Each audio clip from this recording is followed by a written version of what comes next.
Une décharge à ciel ouvert en pleine rue à Kinshasa. Cet emplacement du quartier s'est transformé en poubelle géante. En l'absence de benne à ordures, les uns ont commencé à y jeter leurs détritus, suivis par d'autres. Primo, c'est dégueulasse. Et secondo, vraiment pas bon. Il n'y a pas les suivis. Il n'y a personne pour contrôler, quoi. Il n'y a personne.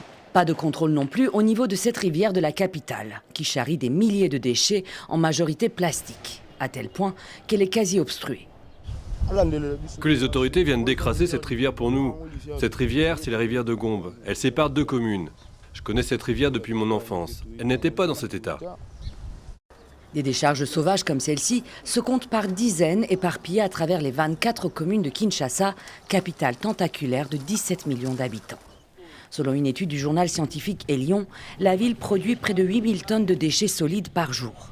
Le tout sans système centralisé de collecte ni de traitement des déchets. Il n'y a pas de poubelle publique. L'entreprise qui collectait les déchets était celle de l'Union européenne et elle a fermé. Donc maintenant on jette les déchets ici. C'est devenu notre poubelle publique. Quelques mois après son arrivée au pouvoir en 2019, le président Félix Tshisekedi avait lancé l'opération Kinbopeto, Kinshasa propre.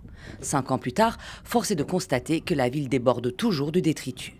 Seules quelques entreprises privées tentent de juguler le flot. On est nombreux à travailler comme éboueurs privés. S'il n'y avait pas d'éboueurs privés, ce serait une catastrophe. Les déchets envahissent tout.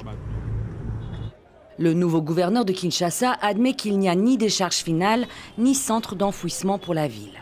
Une nouvelle opération coup de poing pour la salubrité vient d'être annoncée.